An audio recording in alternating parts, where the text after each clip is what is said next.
Welcome to Black Trauma 2020. Politics, Police, and a Plan Forward. My name is Kwame, and I'll be your moderator for today. I'd like to first take a moment to thank you all for taking the time out of your Saturday morning to be part of this important conversation.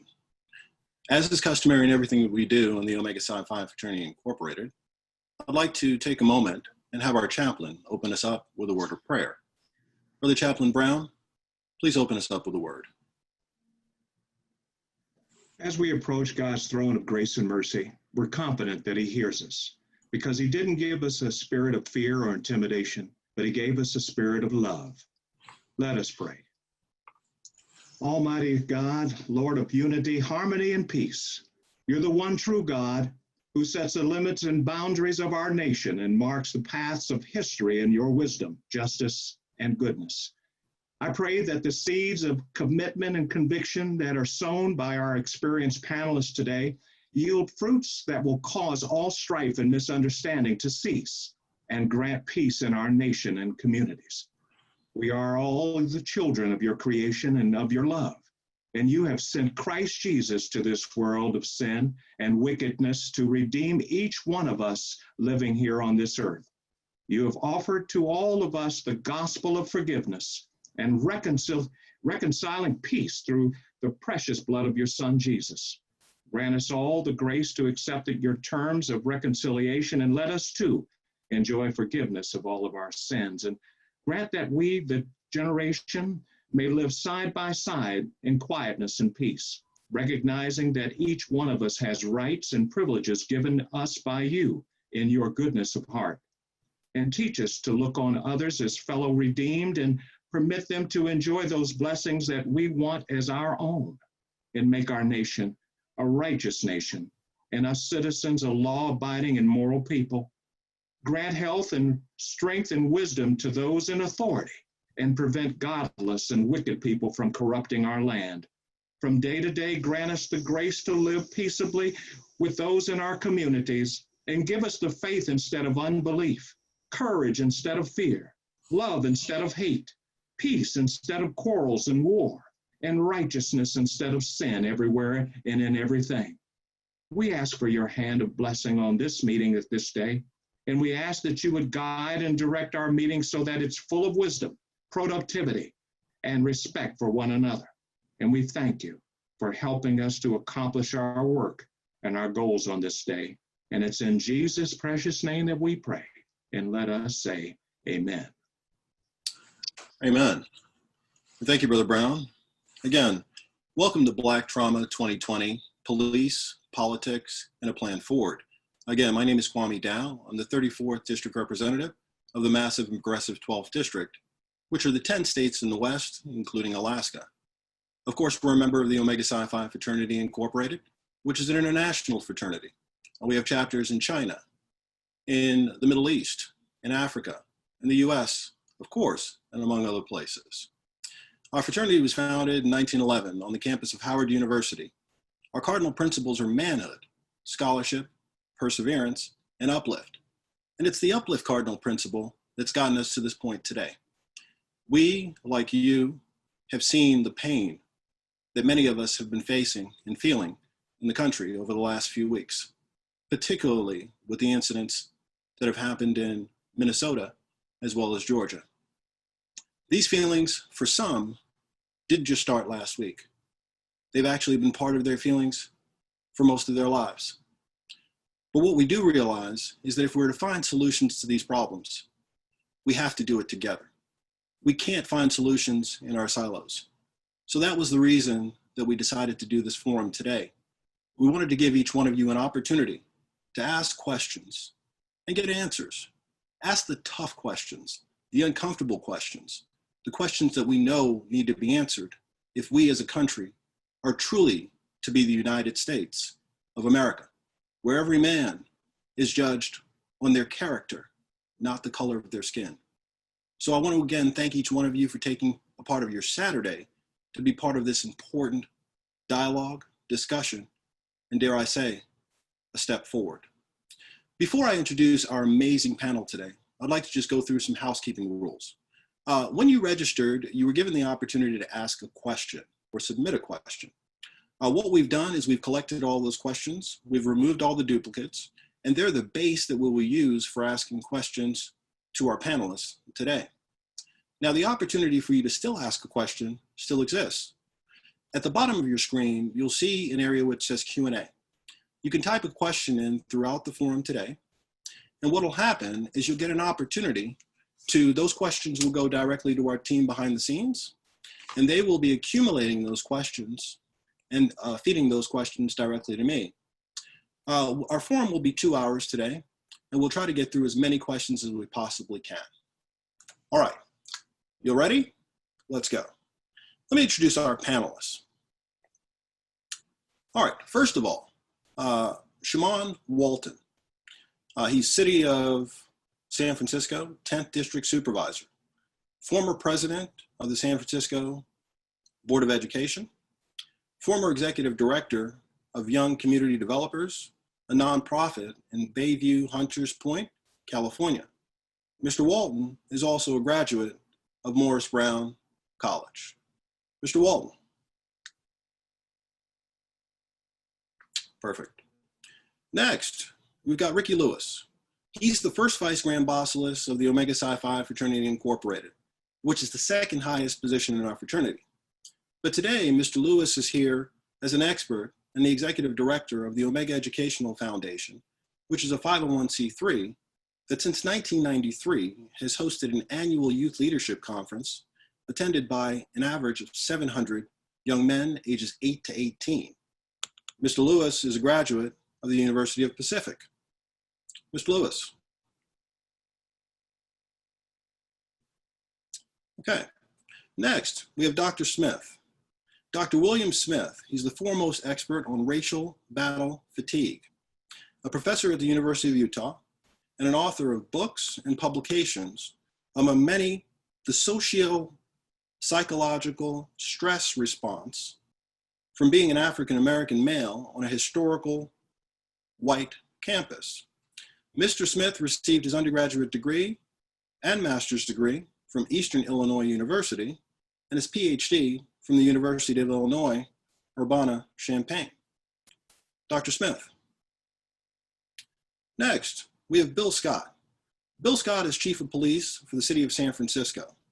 He's a former deputy chief at the Los Angeles Police Department, where he rose through the ranks over the 27-year period. Chief Scott commands over 2,000 officers and is a graduate of the University of Alabama. All of these panelists, Chief Scott, welcome. All of these panelists, while accomplished in their own ranks, they're also members of the Omega Psi Phi Fraternity Incorporated. And I would say they're certainly some of the best we have to offer our communities. All right, so again, welcome to the panel. If everyone can make sure that they turn their cameras on. Chief Scott? All right. Let's go into to our first question. And this question is actually to each one of the panelists, but we'll start with Supervisor Walton. Supervisor Walton, why did you feel it necessary to be part of this conversation today? Thank you so much, Brother Dow. The reason for me is very simple. There are so many issues that are affecting the Black community that we need to have a conversation and let everyone know some of the solutions and the things that we are doing to make sure that things change for us as Black people.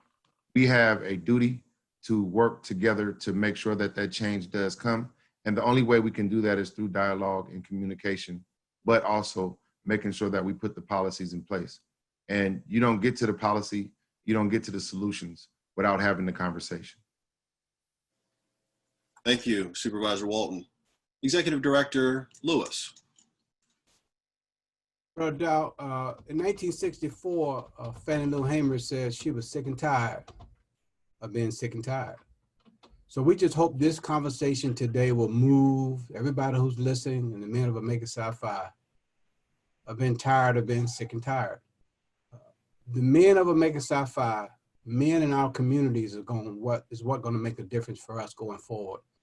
I think this forum is going to be absolutely outstanding and give us some tools to work with as we solve this problem in our community. Thank you, Brother Dow. Thank you, Brother Lewis.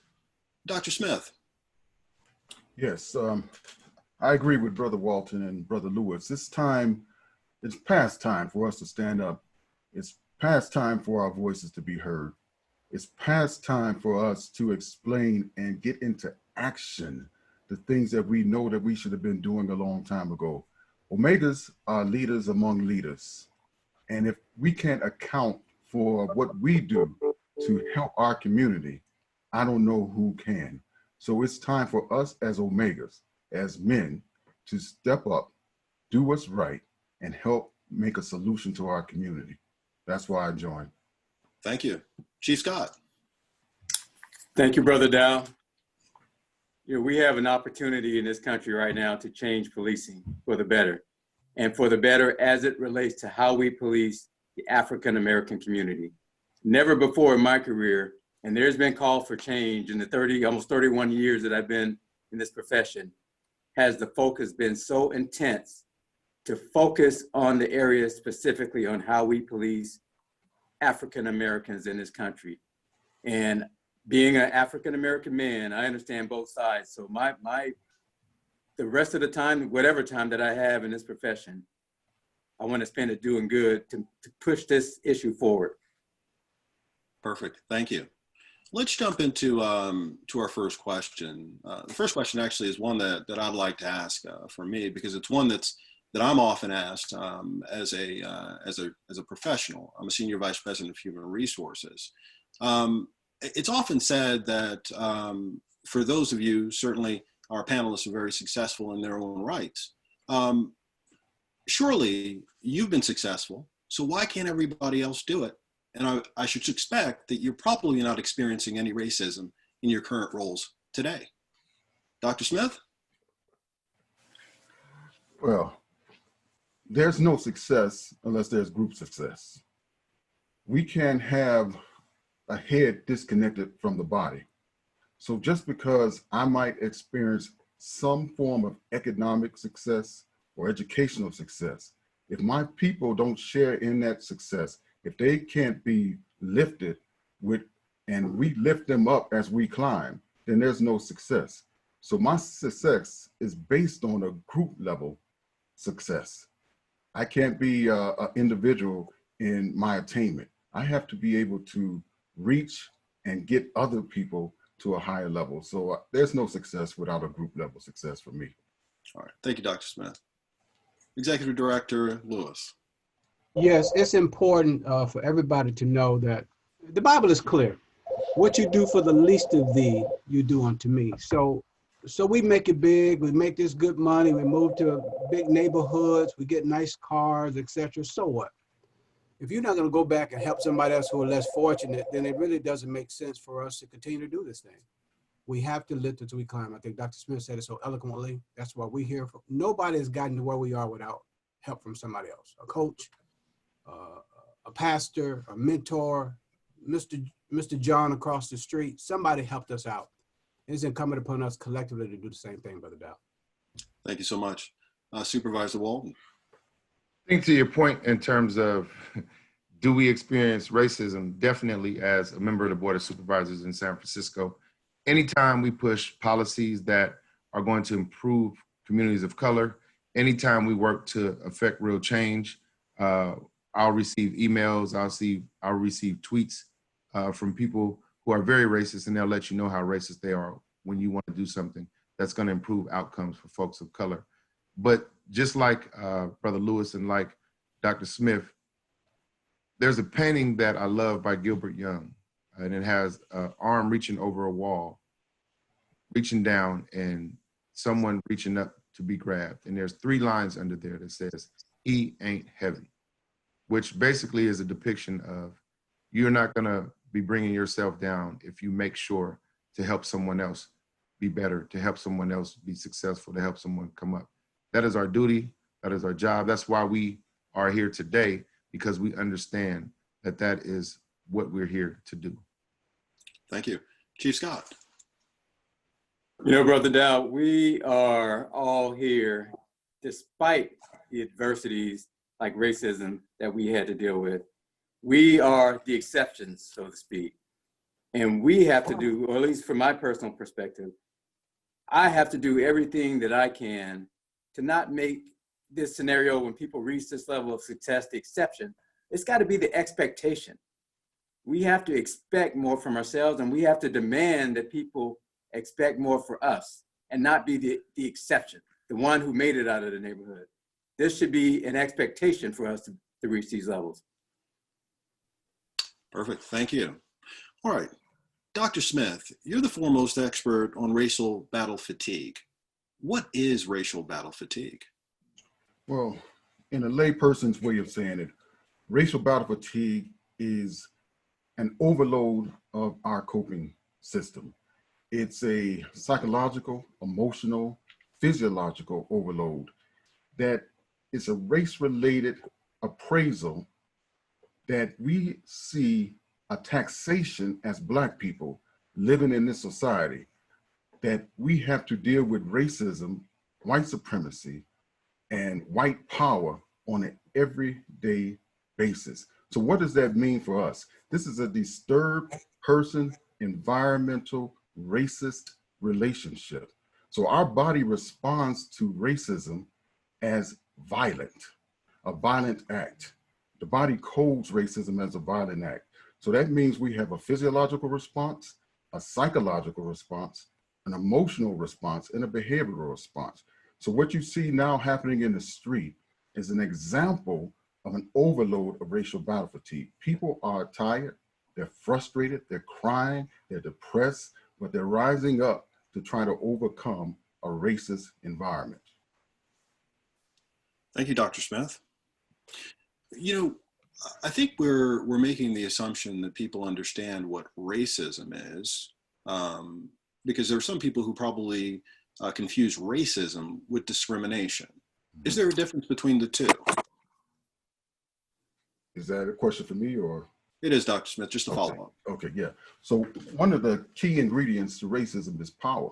The power to determine somebody's reality, the power to put somebody in a space, a segregated space, and not allow them to escape that. The power to put a glass ceiling over someone's head so they can't accomplish the things that their skill set says that they should be able to accomplish. So this level of power and control of someone's destiny, coupled with discrimination and prejudice, is what is racism. Thank you, Dr. Smith. Next question for Chief Scott. Chief Scott, understanding that you're the San Francisco City Police Chief and not the police chief of the city in Minnesota in which Mr. Floyd was murdered, this question is, Derek Chauvin had at least 17 previous investigations into his conduct and at least 12 complaints. Are systems failures responsible for Mr. Floyd's death by failing not to terminate Derek, the officer? Well, yeah, I don't know the specific circumstances of his prior misconduct, but I can tell you this. Accountability and the type of accountability that the public expects, they expect and we should deliver when there's a pattern of bad behavior over an officer's career, that officer needs to be terminated. And there is due process and there should be due process. But over and over again, we see this pattern of behavior with a lot of officers that get themselves in those positions. And then we ask, why wasn't this done and taken care of long ago? And so to answer your question simply, without knowing the details of his specific discipline history, if those are sustained and proven acts of misconduct that have a pattern of behavior that indicate that this man should not be wearing a badge, yes, he should be terminated and should have been terminated. Thank you, Chief Scott.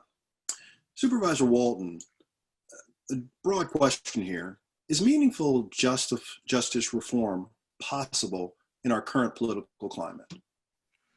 I definitely think meaningful justice reform is definitely possible in our current climate. In fact, there are so many things that we're working on as a member of the legislative body here in San Francisco.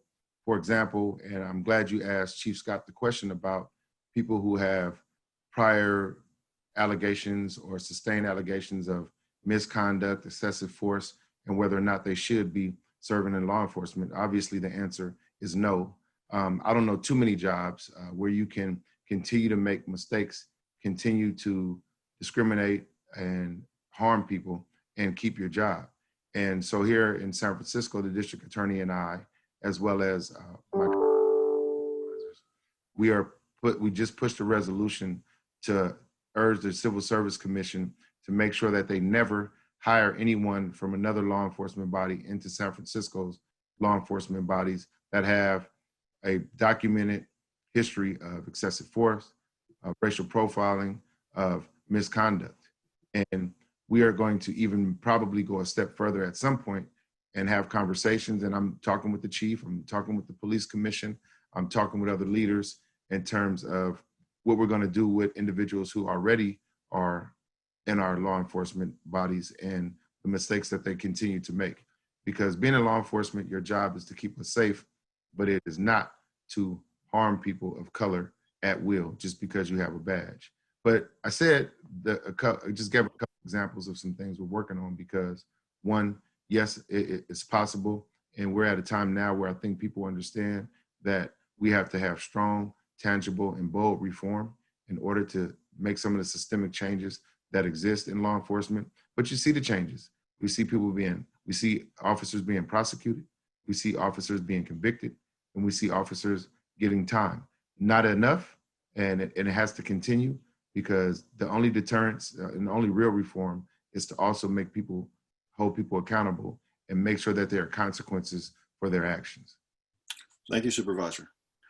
Executive Director Lewis, many say this time feels different. The Youth Leadership Conference that you and Tata Chapter and the Omega Educational Foundation conduct on an annual basis really came out of the 1992 Los Angeles riots. What, if anything, changed after those riots? And what do you feel will change after this much wider spread unrest? Yeah, Brother Dow, we, the Brothers of Omega Psi Phi, after Rodney King got beat down by LAPD and we had the riots and rebellion in Los Angeles, we just took it upon ourselves to say, let's make a difference in our community. So we just rounded up 100 young African-American boys, put them in a room, had a mentorship program with them, monitor them through school, etc. And we felt it was a one-shot deal. And that was back in 1993. 27 years later, we're still doing that. And it's because of the Rodney King situation. So I'm just hoping, because of what happened to George Floyd, that something else will rise out of it that will be 28 years, 27 years from now, we could say, wow, that's a positive thing that happened out of that. So I just commend all the Brothers of Omega Psi Phi and all the men of the Divine Nine. So it's been a collective effort. The Kappas have been actively involved, the Alphas have been involved, the Sigmas have been involved, the Alphas have been involved, 100 Black men have been involved, concerned Black men have been involved. Collectively, we all just decided that we want to make a difference in the lives of these young Black men. And 9,000 young men later, 1,100 fathers later, 2,500 mothers later, we're still doing this program because of what happened in the Rodney King situation. So we were just tired of being sick and tired. And I'm hoping today we'll be tired of being sick and tired and have something just like that come out of this situation. Thank you. Chief Scott, are law enforcement officers required to take some type of implicit bias training? If yes, can you describe what it is? If not, can you explain why? Well, there's over 18,000 law enforcement agencies in this country. And everybody does things differently. They all have their own rules and their own training. There are some state standards here in California that require implicit bias and procedural justice training. In the city of San Francisco and the San Francisco Police Department, we do require implicit bias training. And we do that in several blocks of training. It's embedded in a lot of our training. And the reason for that is everybody has biases. I mean, even all of us on this call, we have a bias about something.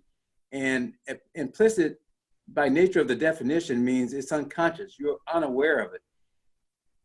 The training is designed to elicit those unconscious biases. So number one, you're aware of them.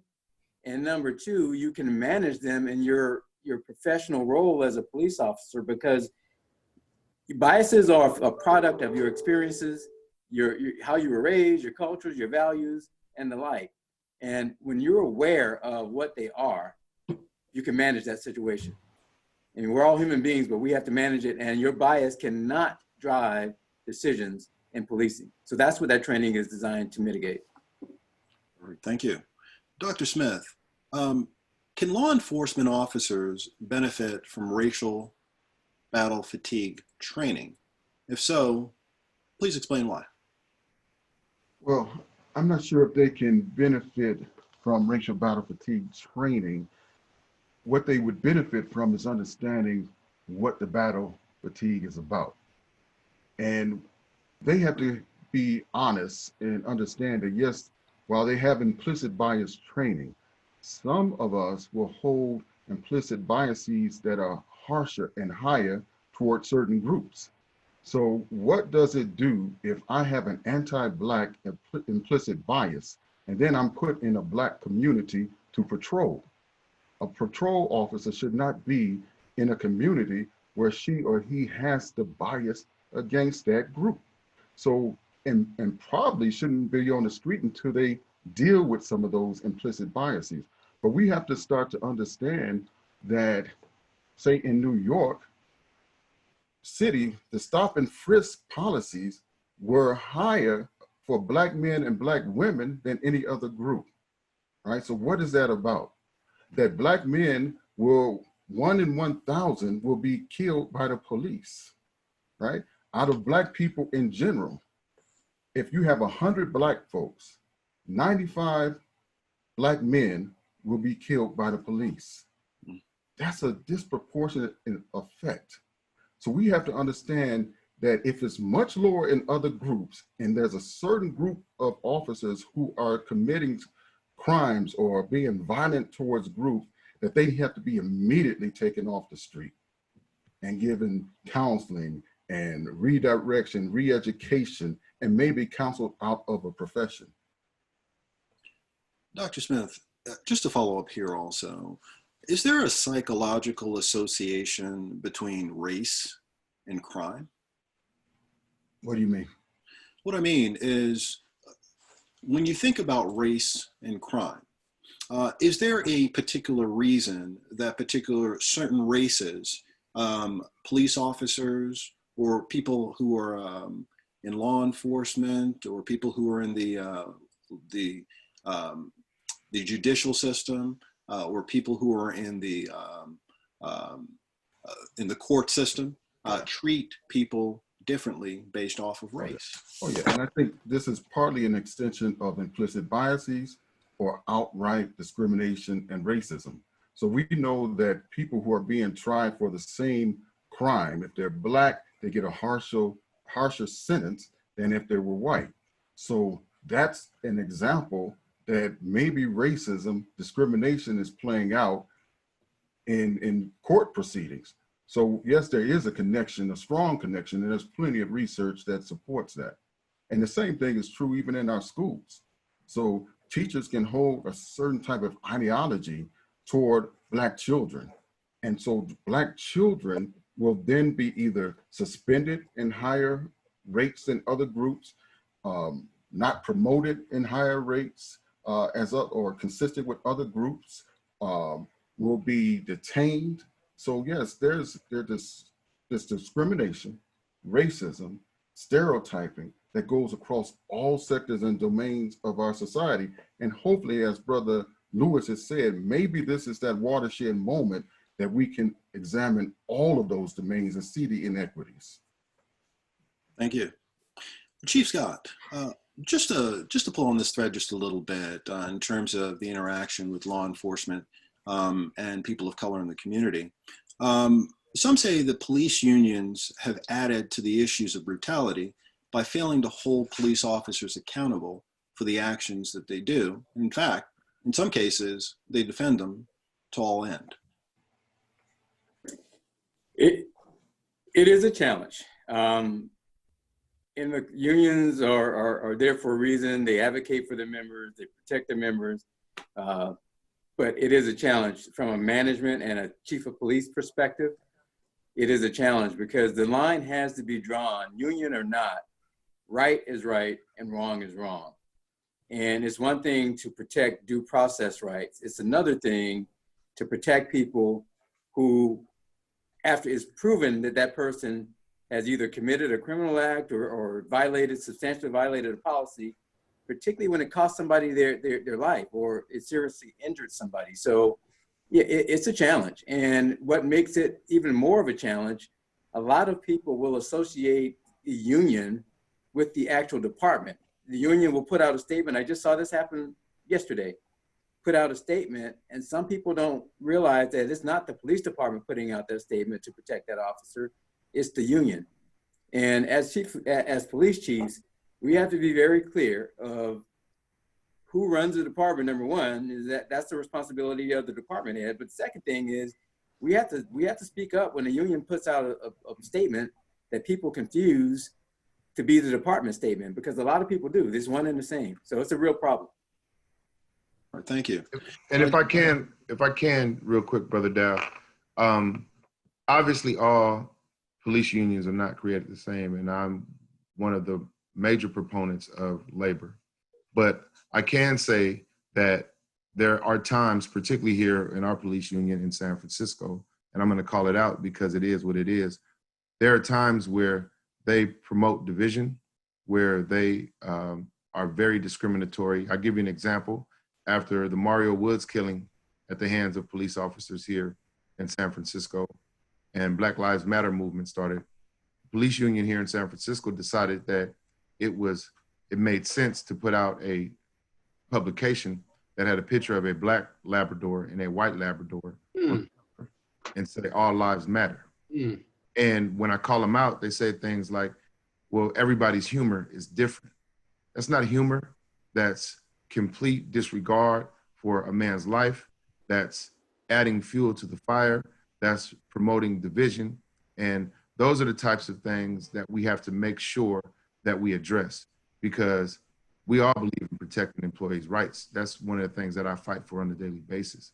But sometimes you have bodies who do that and at the same time also promote racism, promote division, and that's a problem. And those are the types of things that we're working to change. Thank you, Supervisor Walton. Executive Director Lewis, what are you all saying to youth who are desperately looking for answers to why things are happening the way they're happening today? Well, first of all, as we teach in our mentoring program, first of all, you got to follow the law of the police. Whatever the policeman say at that particular time, you got to do what he or she say. Now, obviously, we've seen on film and on tape, you can follow to the nth degree and things still happen. So the baseline is follow instructions. Do what the law enforcement say do. Make sure you follow all the rules and regulations of the law. 2, is it important that you be accountable for any actions that you have? Certainly, we don't want these young men if they find themselves in a situation where law enforcement will be called. And when law enforcement is called, we certainly let them know that they really don't have to say anything. They have the right to remain silent. I think many, many times these young men get scared. Police roll up on 3, 4, 5 guys on the corner. Nobody did anything wrong. Everybody start running.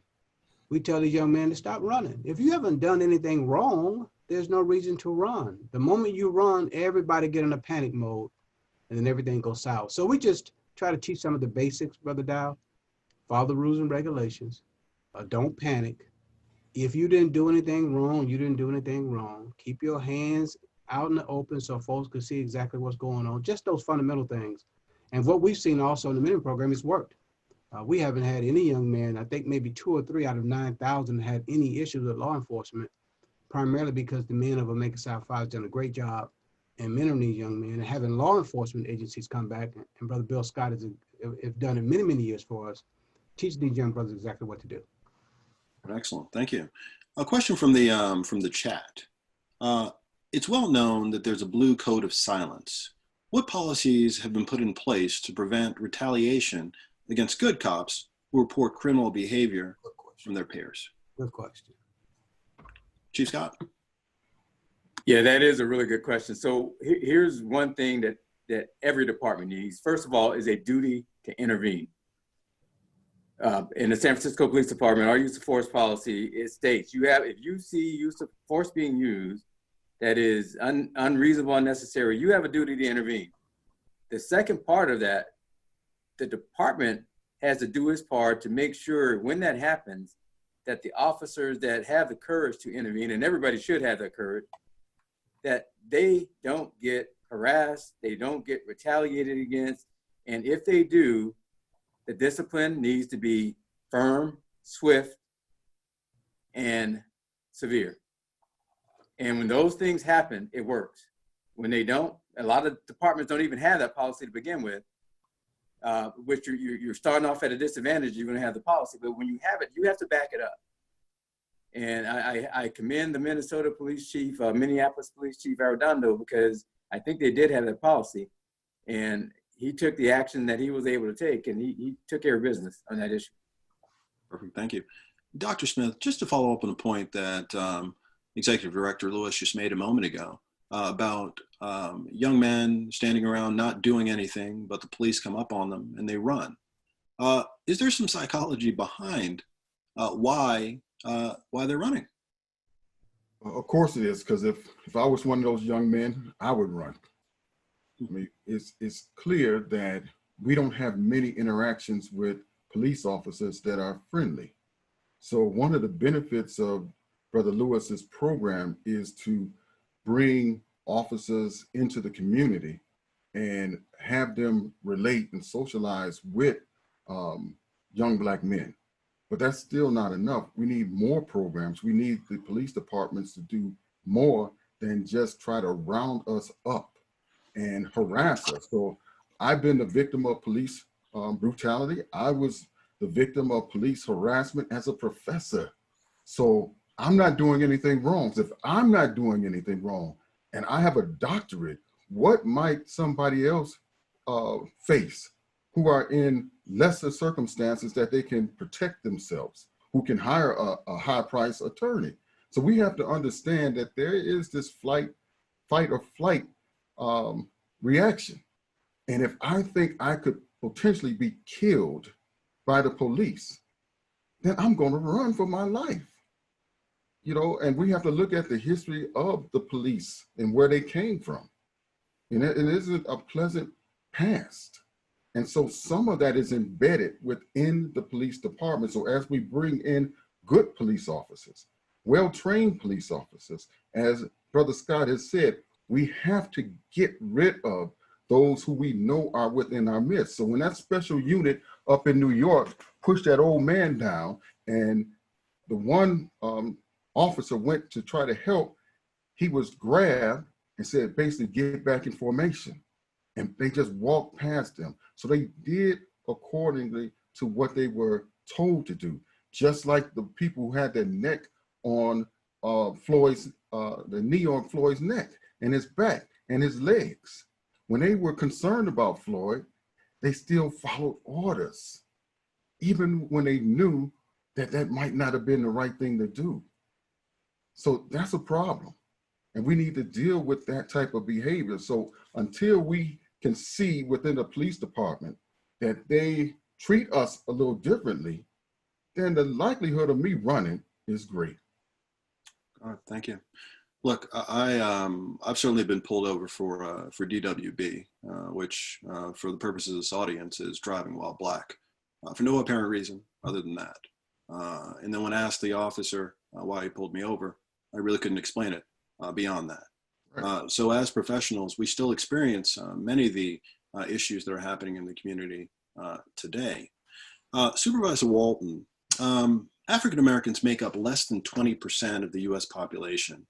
They make up an even smaller number of legislators in this country. Do you think the changes that need to be made in our laws and policies can be achieved through the efforts of African Americans alone? And if not, what can the rest of the audience who's with us today, who are not African Americans, do to support these changes? So I'll start off with the fact, the question in terms of is this something that we can achieve alone in terms of the change that needs to happen? And, you know, racism and the oppression of Black people is very systemic and systematic. It can go back to slavery when they didn't want us to reproduce, when they didn't want us to be educated.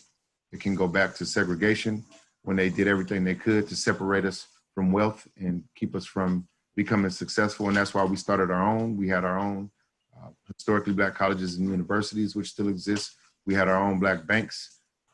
And when they couldn't do it through slavery and segregation, when they couldn't keep us from success and achievement by keeping us out of their schools, then they tried to use mass incarceration. And mass incarceration hasn't worked in terms of stopping us from achieving. And so what they're now doing is killing off Black men, Black people, and people of color under the guise of law enforcement and with no accountability. And so when you have that type of systemic attack on a particular community, there's no way to have a path forward without having allies and without working together. And, you know, after George Floyd's murder, after Mario Wood's murder, after several different murders at the hands of law enforcement, or just a lot of the ills that we face as a Black community, we always have allies who say, what can we do to support the cause? Well, obviously, we see folks protesting that don't look like me and you. And I like to tell people, I'm gonna be Black every single day. So after the protests, I leave to when we get off of this call, and I'm gonna be with a lot of allies. I'll still be Black, and they'll have an opportunity to go back to work or do the things they do 2 weeks later, 3 weeks later, 6 months later, a year later, and they can choose when they want to jump into battle. So my plea to our allies is, one, work with us consistently 365 days a year towards the change that we need to succeed. But two, you have to support policies, promote policies, and things that are about equity for the Black community. And that's gonna mean that they're gonna be things that are gonna take away from a focus from some of our allies. Because when there is an inequitable starting line, it's gonna take more for someone to get to a space and place of equity. And so our allies have to jump on board with the legislation we push, with the strategies we put in place. And I'll just say real quick, Mayor Garcetti put an announcement together, and he's gonna take over $100 million and redirect it from Los Angeles Police Department to invest in Black community and communities of color. Mayor Breed and I announced on Thursday that we're gonna do the same here in San Francisco. We're gonna redirect resources from the San Francisco Police Department and invest in the Black community, and we're real specific about that. Now, our allies, if they want to really help us, they should support those types of policies and strategies and make sure that we can actually achieve that for the successful outcome of Black people. Thank you, Supervisor. And just to pull on that thread again, just a little bit, because that's actually one of the questions that we received about the reallocation of funds from police departments, particularly in Los Angeles and San Francisco. What specifically, or what specific organizations, policies, initiatives are you all looking to redirect those funds to? Well, we, even before this COVID crisis and pandemic here in San Francisco, I took the lead along with, of course, Black Leadership, Human Rights Commission, and my colleagues on the Board of Supervisors and the mayor. And we have a reparations plan that we're working on. So we put a resolution together to convene groups and community, look at all the areas of injustice, education, unemployment, law enforcement and the changes that need to happen, affordability and wealth disparities that exist in our communities. And so we've already been working on what areas need that type of support and where resources could go. But the reality of it is we have to have a real thoughtful question, really look at our budget, look where resources are going to come from, and have a community conversation, obviously conversations with the leadership of the city and my colleagues on the Board of Supervisors before we could really give a responsible answer in terms of where we're exactly going to invest. But those areas that are named are areas that we've always been working on and improving outcomes for. And so you can best bet that some of that investment will be in those areas. Thank you. Executive Director Lewis, as I hear cities like Los Angeles and San Francisco reallocating funds into Black communities as well as communities of color, most of the funds that you all receive to execute your youth leadership program, one, I'm assuming you could benefit from this, but two, can you speak a little bit about where you get access to funds or how your programs are supported? You know, when we started this, as I said, after the Rodney King situation, we started with zero, not a dime. It was just 4 or 5 Black men sat in my house and said, let's put a program together, and we made it happen. The chapter, Tall chapter, I think put up about $300 or $400 back then, which was a lot of money. And we fed the young men, we gave them a book and gave them a t-shirt. And those mothers thought that was the best thing since sliced bread. So we decided to develop a 501c3, which will allow us to go out to corporate America and get some money, allow individual people to donate money and get a tax write-off. So we've used that mechanism over the years. And again, we grew this thing from 100 young men to 300 at Compton College. And then we went to 500 at USC. Now we have 700, 900 young men coming every year. And keep in mind, Brother Dow, we don't have any rappers there. We don't have any basketball players there. We don't have any superstars there. We're not giving out sneakers. We're not giving out money. It's just these parents believe that the men of Omega Psi Phi can make a difference if I drop my son, my nephew, my grandson off for that day, and you can continue the mentoring program. So whether we get a dime or whether we get $10 million, this program is going to continue to go on because we made a commitment to make this succeed. Really what makes it work is commitment. Thank you. Commitment, commitment, commitment. Thank you. So this question really, again, comes from the chat, and it can go to Chief Scott as well as Executive Director Lewis. And certainly, really all the panelists can chime in on this if you'd like to.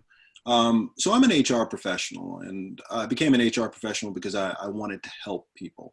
I wanted to help people put food on their table, get jobs, develop their careers, help companies to be better at executing whatever it is their offering was.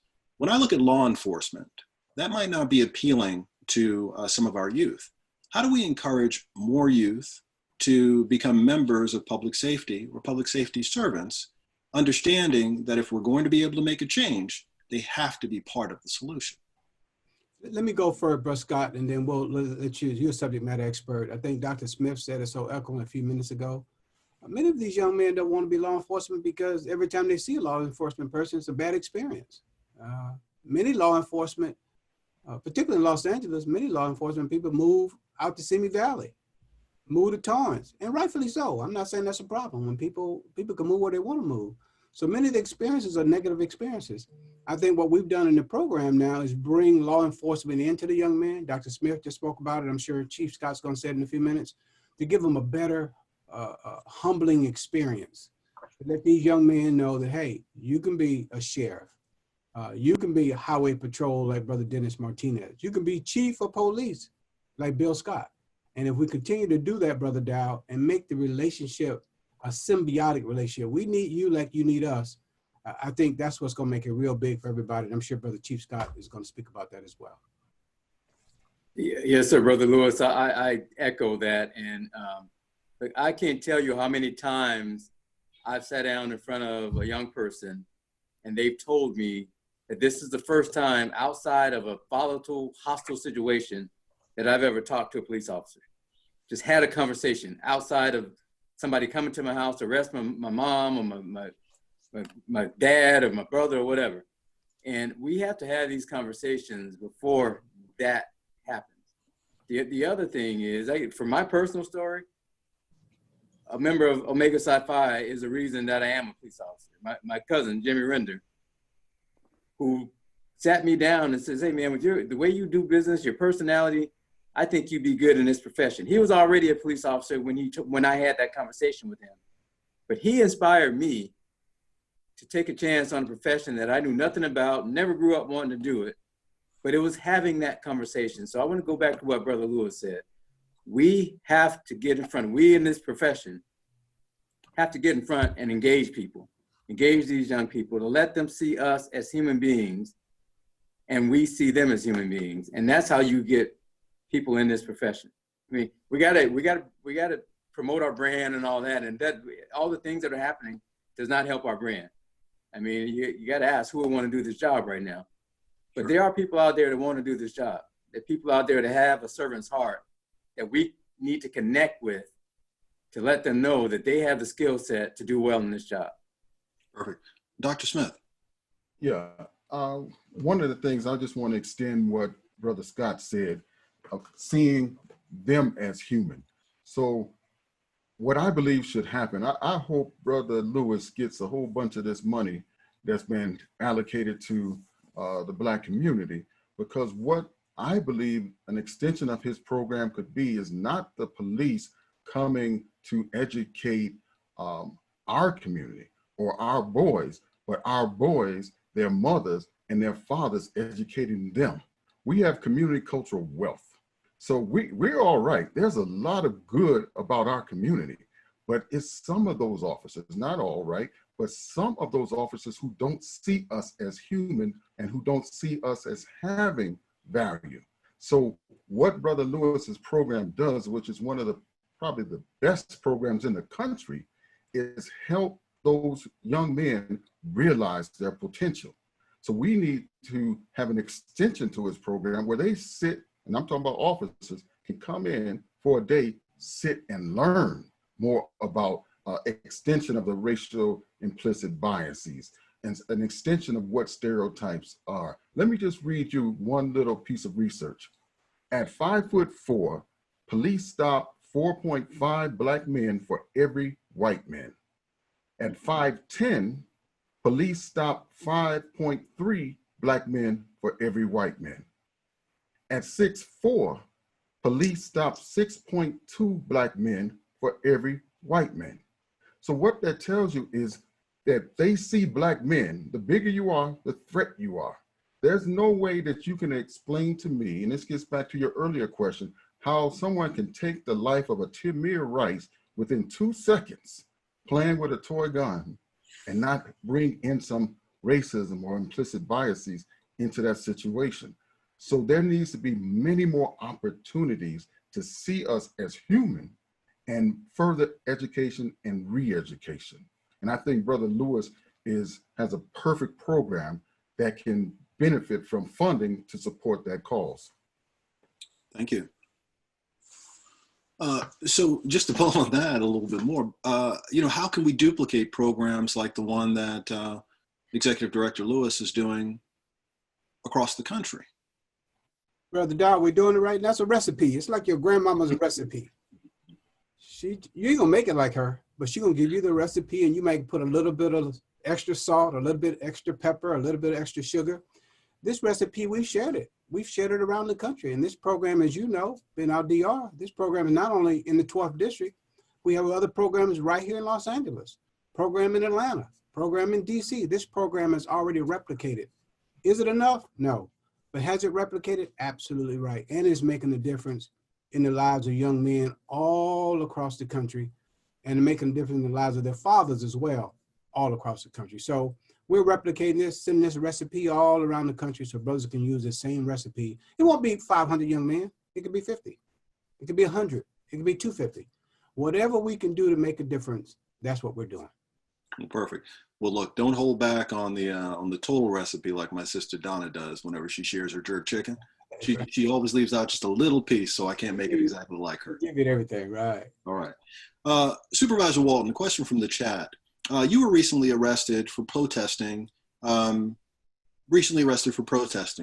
a governmental figure can be easily arrested for a peaceful demonstration, what faith do the rest of us have that if we step out and protest, that we won't fall victim to the same? Well, the one thing I'll say, obviously, if we sit back in silence, the consequences are worse for us in everything.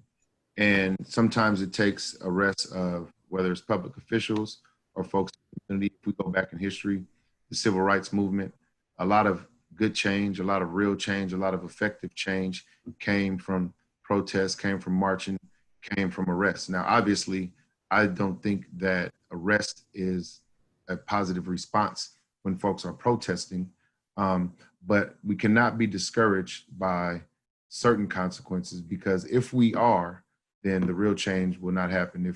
If Harriet Tubman was scared to work on the Underground Railroad and try to take folks from slavery to freedom, if Martin Luther King and Rosa Parks and folks were scared to speak up and speak out and scared to be arrested, we wouldn't have any real change. And so we have to remember that. And that's a part of why you should not actually think that, you know, because a public official may be arrested or because there's a negative consequence in one area, that we should not have hope, because there are good things that come from peaceful protests. There are good things that come from fighting the system in the appropriate manner. And that's what I intend to do. That's what a lot of us on this panel intend to do. And that's what a lot of folks in community intend to do.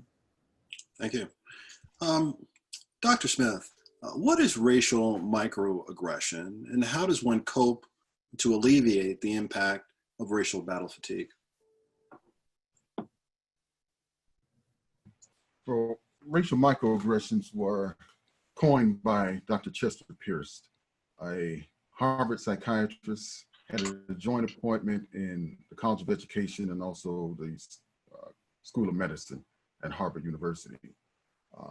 Professor Emeritus died just a few years ago. And he looked at society and saw that what was happening is the stressful relationship between Blacks and whites.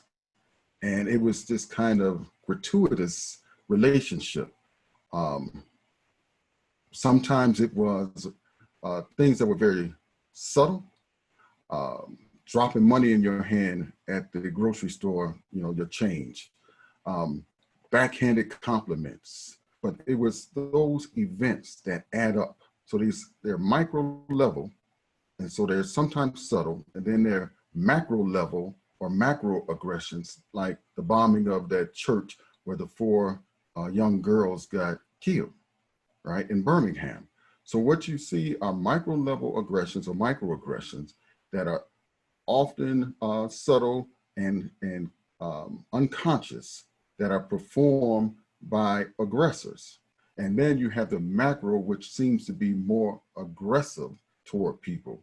So those things are part of our daily experiences that we deal with. And it's the accumulation of those microaggressions that adds up to racial battle fatigue. Okay, perfect. And just a quick follow-up to that. Can racial battle fatigue be reversed or treated? I think an easy question is, where have you been where you didn't have to think about being a Black man?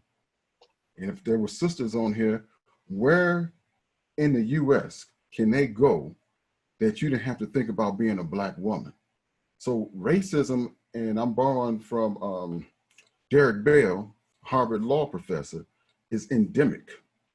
It's unending. I don't see a time in our life, I'm hopeful, but I don't see a time in our life where racism will end. So if racism does not end, then racial battle fatigue will always be there. Now, what we can do is to lower our racial battle fatigue, and to be able to lower it. So it's the PPE that we use, okay? So that protective gear is our coping strategies. Those coping strategies could be racial literacy, racial socialization, being in programs like Brother Lewis to learn what it means to be a Black girl or a Black boy, and how we can navigate racist society, right? So that's the, Go ahead, Dr. Smith. okay, that's okay, the I gotta go, but I got you. All right, perfect. I see Brother Crump here, so I want to yield the floor to Brother Crump. Yes, All sir. right. Thank you. So just really quickly, Okay. so one of the people that we were looking to actually join the panel today was civil rights attorney and our fraternity brother, Benjamin Crump. Brother Crump, thank you so much for joining the panel. I know that you are in North Carolina, working hard to make sure that the community understands exactly what happened in Minnesota and it's been happening around the country. Let me give you a moment to address our audience in any way that you'd like. Hey, thank you so much, brother. And Dr. Smith, I profusely apologize for interrupting the knowledge that I'm sure you were dropping, because I've seen firsthand you at work as a professor on this very issue of the racial battle fatigue that we continue to suffer. And to Brother Ricky Williams, our first Vice Grand Boss, thank you all, everybody who convened this conversation, because when we think about the racial battle fatigue that we are suffering as a people, not just in America, but around the world, when you watch the video, this documentary of George Floyd being murdered, and what somebody asked me, why do you think this is so different from anything else, being that you've been involved in it with kind of these cases where Black Lives Matter are prominent in? It is because not only is it a documentary of his death, but he is narrating his documentary of his death, and that's the tragedy. I won't, unfortunately, I can't get too deep. I am sitting beside his son, Quincy Mason, and so this is very emotional. I just want to talk to the young people, and Quincy in particular, who is the son of George Floyd, and say that we're gonna give you all a better world. And a lot of this is gonna do with what the Brothers of Omega Psi Phi are doing right now, and the fact what you all are doing by using your voices to protest the fact that you refuse to accept two justice systems in America, one for Black America and one for white America, when we have to have a equal justice for the United States of America. And the real question that I think, as we testify before the United States Congress this week, is, does America believe in the Declaration of Independence? Do they believe that all men were created equally, that they're endowed by their creator with certain inalienable rights, that amongst them are life, liberty, and pursuit of happiness? Now, America, I know you can quote it, but do you believe it? Because when they say all men are created equally, they talking about Black men too. And so therefore, we really think this is an opportunity, and Quincy just got out the car. I'll say a brief word about these charges and why they are so appropriate and why we believe they should even be upgraded. You know, the police officers have a duty based on their training, also based on their conflict resolution skills that they have to have checks on, Dr. Smith, but yet they didn't follow that training to de-escalate the situation. They didn't follow the training to do conflict resolution analysis, nor did they use their responsibility to be a first responder, and that is to save life. They offered George Floyd no humanity whatsoever. And really, when you get right down to it, everybody knew they was killing him. The people on the streets kept saying, get your knee off his neck, you're gonna kill him.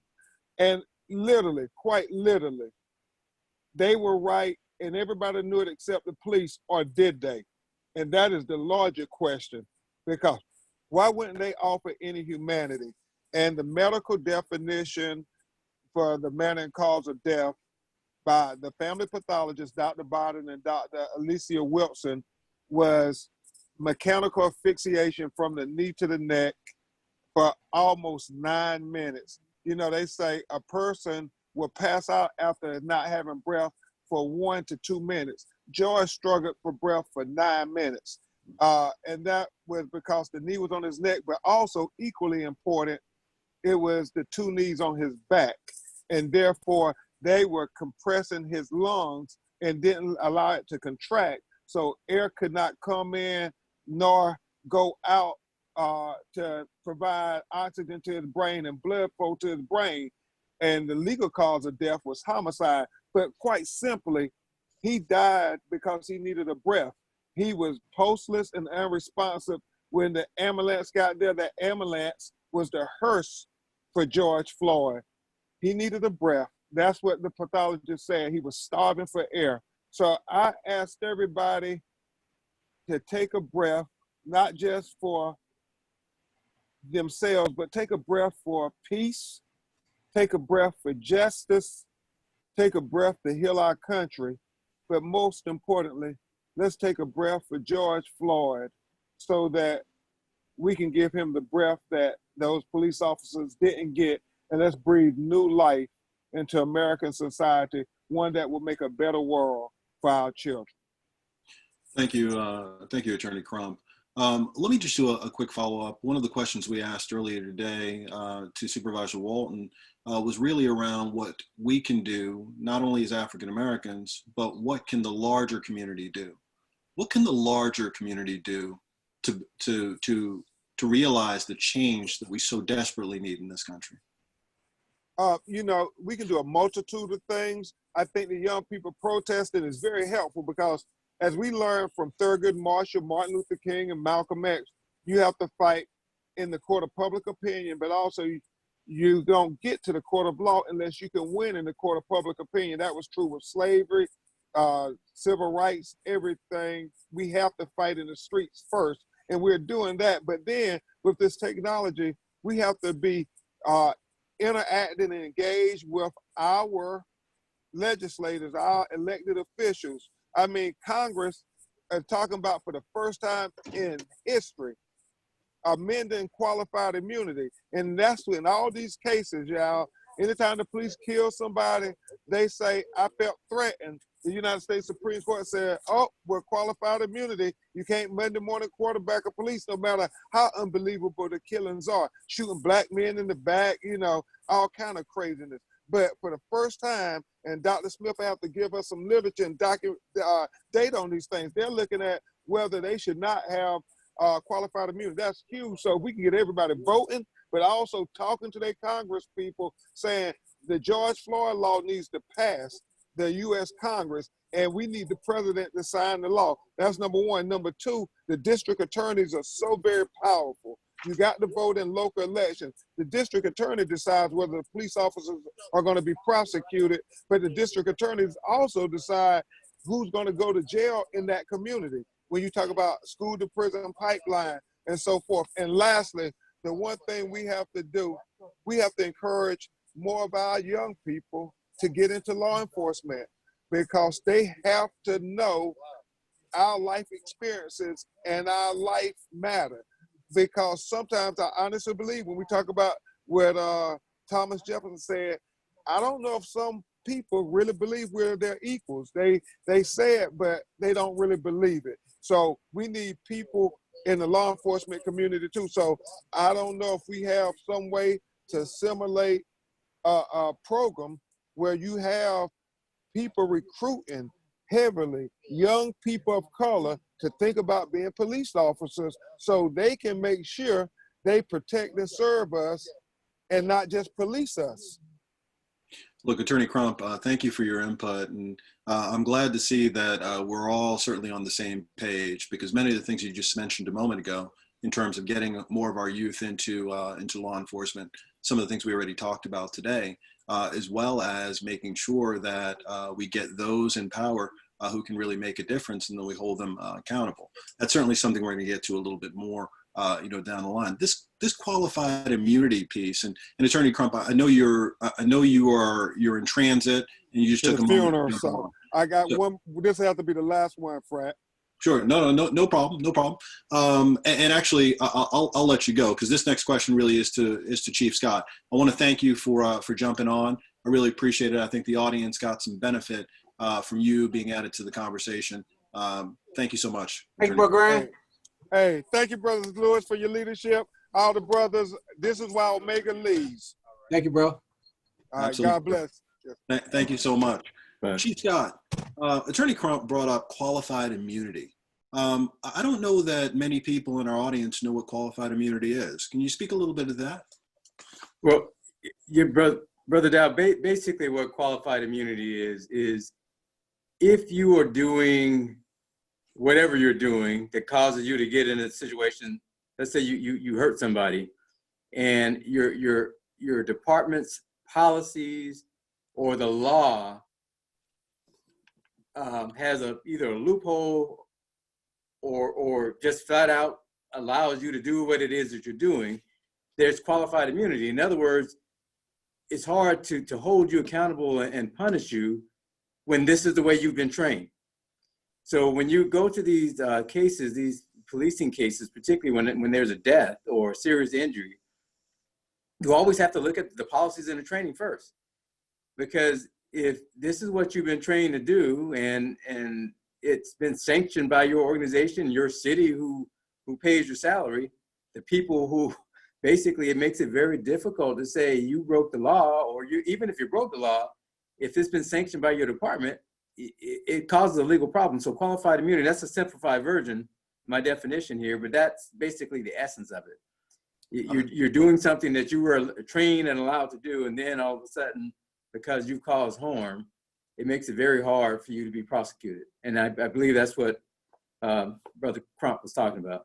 So just a quick follow-up to that, because at the top of this this forum, you mentioned the number of police departments around the country, and I believe you were alluding to the fact that there's really no universal training around or policies around policing.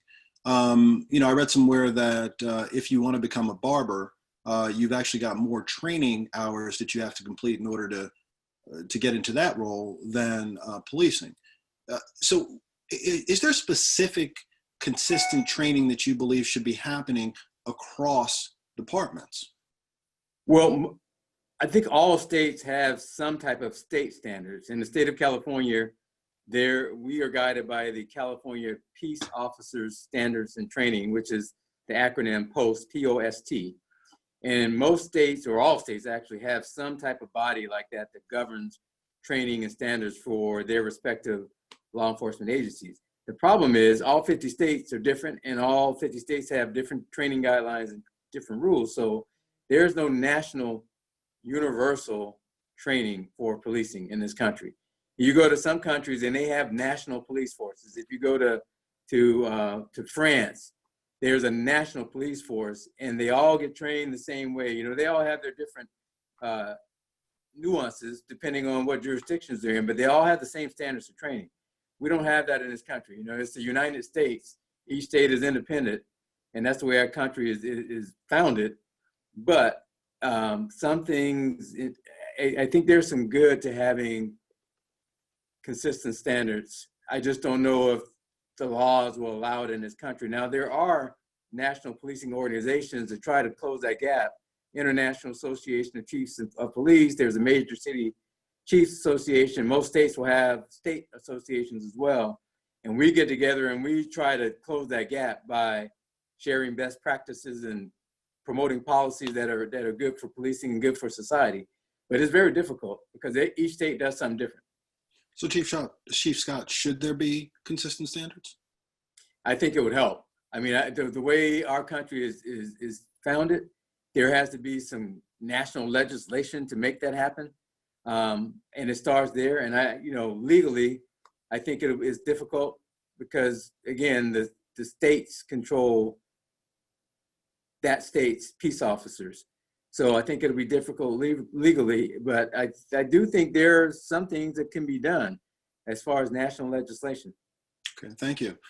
Supervisor Walton, I know you've got a hard stop at 10:30 because you're doing some work there locally. I want to pull on the qualified immunity. I want to follow up on the qualified immunity piece. In terms of getting legislation to possibly curb or reframe qualified immunity, how do we go about doing something like that? Or is it even possible? I think Chief Scott alluded to how our government system works here in this country. There are certain policies that we could try to do at the local legislative level, for instance, but there are things like the Law Enforcement Bill of Rights. There are federally protected policies in place that we have to start with some type of federal legislation that will override anything that the states would try to want to attempt independently. It is very real that different states, different municipalities have different feelings, one about law enforcement and how they should be policed. And so without some uniform type of legislation, laws, starting at the federal level, that then we can make local policies that will make some of these changes, it would be hard to do. So we can do everything we can to be preventive, like make sure we don't hire people with excessive enforcement from other municipalities. We can do things like make sure that when you have a certain level of excessive force complaints, racial profiling complaints, that we get you off our streets and away from our public. We can do so many things legislatively to be preventive so that these unarmed killings of Black people and people of color don't continue. But we're going to continue to work locally. Obviously, the chief and I had a long conversation the other day about some of the change that he wants to see and some of the changes within the department. But I think change needs to happen yesterday. And so we have to push hard and be very aggressive about the change that comes within our law enforcement bodies, because we don't have the time or the tolerance to lose another life at the hands of law enforcement, particularly in a manner where you can take 8.5 minutes, put your knee on someone's neck, and there not be a consequence, and thank God they've been arrested. But that's just starting. And the last thing I'll say about that is the Court of Public Opinion has been something that has done a great job in terms of making sure that some of these changes and policies are coming in place. We are starting to see prosecutions and convictions and folks doing some time. But like Will Smith recently said, racism is not getting worse, it's just being filmed. And that type of coverage is also leading to a lot of the change that we're beginning to see. So from a national level, I think so many people are frustrated that our politicians are not listening to what it is that we have to say. How do we get our politicians to listen and do what we're trying to do today, which is lead from the front? Well, again, our role is to be held accountable. So protests are big ways of getting elected officials to pay attention and listen and see what's going on. In fact, they've worked wonders in terms of changing policy. And you and I wouldn't be able to walk down the street with some of our allies if it wasn't for protests and that things that they push elected officials to do. But you also have to do that 365 days of the year. You have to call out elected officials when they're not making decisions. Believe me, it happens to me all the time. If there are things that people think we need to move on, it has to be called out. And you can do that with emails. You can do that with public protests. You can do that with social media. There's so many ways to make sure elected officials are listening, paying attention, but more importantly, putting legislation and laws in place that are a direct response of when we see gaps in the system. Brother Lewis, can I chime in while Brother Walton is on? Absolutely. I'm 59 years old, man. I've never been up to a police commission meeting in my life, but I'm going to go to one now. I've only been to 2 city council meetings. I'm 59 years old. I'm going to go to more now. I don't even know who the precinct captain is for my police station, but I'm going to go find out next week and just develop a relationship with them and talk with them. So I think a lot of these things from a local standpoint, from a grassroots standpoint, just imagine if 10 or 15 Omega men just went to a police commission meeting, sitting there, suited and booted, purple ties on, just listen, go to a city council meeting. It's open to the public, just listen. So I just challenge everybody who's listening on the phone, go to a police commission meeting, go to a supervisor, county supervisor meeting, go to a city council meeting. Just get involved from a local standpoint. I just want to chime in on that piece with Brother Walton. And just to piggyback on that real quick, as we talk about having police in our community and community policing and some of the ways that we can get law enforcement to show up and not just in response to some type of crisis, but to actually spend time in our communities. You said something that really resonates, Brother Grand, in terms of not knowing your police captain. And obviously, there are things we can do in community to make sure that happens. But also, I would argue the onus is on our police departments to make sure that they're spending time in our communities and building those relationships with communities. Our police captains should be out in the neighborhoods and community and making sure that people know who they are and know them by name, and so that those relationships are developed and some type of trust can be built only through that. And so it is definitely something important. And I'm glad you said that, because you should know your police captains, you should know your police commissioners, you should definitely know all the people that represent you if you really want to be a part of affecting change. Supervisor Walton, again, before you leave, there are two things that I'll ask. I'll ask one more question that we've gotten from the audience, but then also I'll give you an opportunity, because I know you have to leave at 10:30, to just kind of wrap up and give your final overview in terms of what you believe from your desk we can do to really move this conversation forward. But it's been said that change happens on a local level. I know many people participate in the national elections.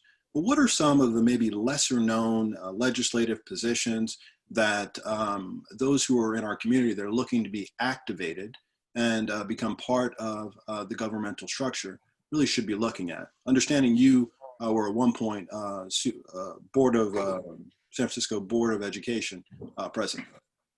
Yeah, I mean, you make a good point, because I personally feel and have seen that the real change does happen at the local level. And that is why I feel truly blessed to be in a position to work with people to change laws and affect laws. I mean, one of the biggest things we did as soon as I got elected to the Board of Supervisors, it was very controversial, but it's something that was most important to stop this prison pipeline, was we moved to closed juvenile hall in San Francisco by 2021. And that was because all the data was telling us, one, that our young people are committing less crime. Two, we had a 150-bed facility with less than 40 people in it. Three, that was not leading to positive outcomes for our young people. In fact, it was teaching them how to endure being locked up and basically demonstrating how the county jail works and how the prison system works. So you have to make and push for bold change. We are pushing a charter amendment right now for Sheriff's Department oversight here in San Francisco. My office led the charge, and I have a lot of colleagues on board with that. And it would create a Sheriff's Department oversight body and an Office of Sheriff's Department Office of Inspector General, to make sure that when we have complaints of assault and these things happening in our jails, that there's an independent investigation.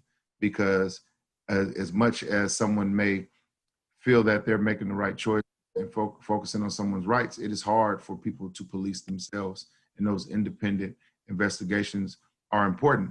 I talked a little bit about what we announced in terms of redirecting resources from the police department and putting them into the Black community. It talked a little bit about the policy that I worked on with the DA and members of the Board of Supervisors to push the Civil Service Commission to make sure they're not hiring people with histories of excessive force and other complaints within law enforcement. So to answer your question, though, the local level is where we're going to see certain change happen. We've seen local elected officials make change that is spread across the world.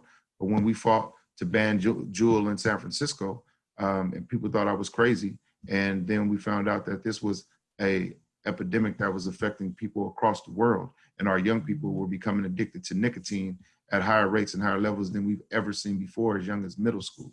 So that local change to ban e-cigarettes right here in San Francisco spread to folks paying attention across the state, across the country, and across the world. We now have countries who have the same bans. So when you make change locally, and it's the right thing to do, people feel the same way in other municipalities. And then they jump on and say, we can make change the same way that they made change here. And then that spreads to change of state laws and laws nationally. So it all starts at the local branch of government. Thank you. Supervisor Walton, thank you so much for your time today. We really appreciate it. Before you leave, if there are people that are in our audience that would like to get in touch with you or with your office, how do they go about doing that? Definitely. You can send an email at Walton, WALTON, staff at sfgov.org. You can also call our office at 415-554-7670. I'll also make sure that Brother Dow, I share all my contact information with you and the panel. And if there's a way to send this out to people who are listening and watching, I'll make sure that you have that and that we have it available. Absolutely. We'll definitely share your information. Much appreciated. Thank you so much. We'll allow Supervisor Walton to go ahead and exit the panel. And we're actually fortunate enough to add one more member actually to our panel today, who's actually our Grand Basileus, who's the international president of the Omega Psi Phi Fraternity Incorporated, Dr. David Marion. Brother Marion, are you there? I'm here, Brother DR. How you doing? I'm fantastic. How are you? Great, great. All right. I told First Vice that I'm dressed casual, so you just have to forgive me for that. Well, not a problem. Now, I can forgive you for that, but I certainly can't forgive you for wearing that Yankee. Go with that Yankee, man. Okay. Hey, man. Hey, you called California. Did you know you called California? I tried to tell you not to let me come in. You insisted, so here I am. So you got to take me as I am. Dr. Marion, one of the questions that we received, which it's actually a perfect timing that you've joined us here, was really in reference to Black letter Greek organizations and the impact that they can make on this particular conversation from a legislative standpoint. Do we have lobbyists who are putting forward the agenda that you've so gracefully set forward for the Omega Psi Phi fraternity as well as the other Greek letter organizations? Well, we've been in conversations with our brother, James Clyburn, and also Hank Johnson that are in the House. We're doing some collaborative efforts with the sisters of Delta Sigma Theta that are in the House. Just participated in a conference call where Congresswoman Fudge facilitated that call. So we're in works, and there is legislation already before the Congress. You've seen all the pushback about the federal law they're trying to do as relates to lynching. And so we continue to work hard with our brothers and sisters that are in Congress to try to make some things happen. All right, perfect. Thank you so much. Let's go ahead and go back to Chief Scott. Again, going back to policy. Is there a way to craft a law or policy that will result in more fair treatment to Black suspects, yet provide them and the officers who are handling it safety to do their jobs? Brother Dow, I think there's no one specific policy that's going to accomplish that. We have to look at this from a broader perspective, and I'll just be very brief and succinct here because I can go on and on with this list. But Dr. Smith mentioned some data earlier about percentages of Black people, and the bigger they are, the more aggression or the more they were detained. A lot of organizations don't collect that type of data, and so it's really difficult.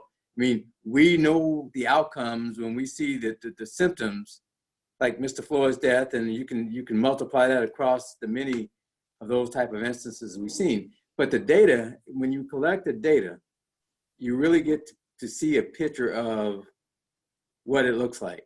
And like in the city and county of San Francisco, I know Brother Walton, Supervisor Walton is off the call now, but we are required, the San Francisco Police Department, to collect data on who we stop, who we use force on, all the demographic breakdowns, ages, all that. And so it paints a picture. And we started doing this about 4 years ago. And once we started doing it and seeing exactly the real disparities, the racial disparities of who force is being used on, who got guns pointed on them the most, those type of things, we started to change our practices and our policies to impact that. But if you don't have the data, you can't do that. So number one, you have to have policies that require and legislation that requires data collection. And that data collection should be transparent and made to the public. Second thing, use force policies. Most of the time when particularly an African-American person gets killed at the hands of law enforcement, it's usually by firearm, it's usually by gun. So we have to look at use of force policies. Now, we talked about a minute ago about every agency has a different policy, but something should be common in all policies. Sanctity of life, number one. Secondly, pointing of firearms. How is the policy worded? Is it when necessary, or is it when the officer feels a threat to their safety? I mean, there's a big difference in the two. And then the third thing is, here in San Francisco, we're one of few major city police departments that actually capture and have to do a report anytime we point a gun at a person. A lot of departments don't collect that information. And the reason I say that, and that's really important, is because if you don't point the gun in the first place, you're not going to shoot people. And so if you're not collecting the data and understanding whether or not we're pointing guns in inappropriate scenarios, you can't fix that issue. And I can say for us, when we started collecting this 4 years ago, the number was very, very high. We've reduced that number by almost 70% in 4 years because we focus on it because we were collecting the data. So it's really important that those type of things happen. That the last thing I'll say as far as policy, collection on who is stopped and why. There has to be policy requiring documentation when people are stopped and detained. And we got some work to do in our own city here in San Francisco on that very issue because we have policies, but they can be improved. Some departments don't have policies.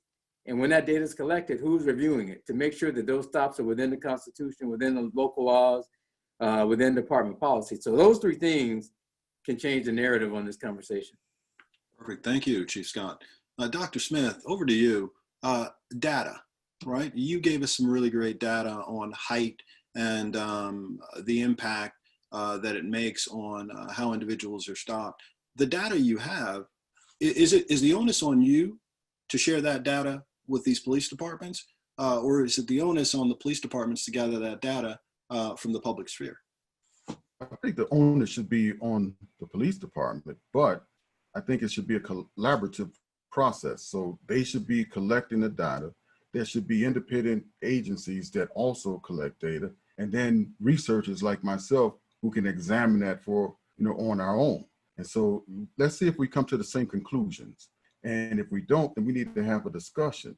But the data that I just showed with the height differences shows that there are people within law enforcement that see Black men as a threat, right? Based on your height. But it went all the way down to 5'4", right? And the higher you get, and remember at 6'3", that represents the top 3% of the US male population.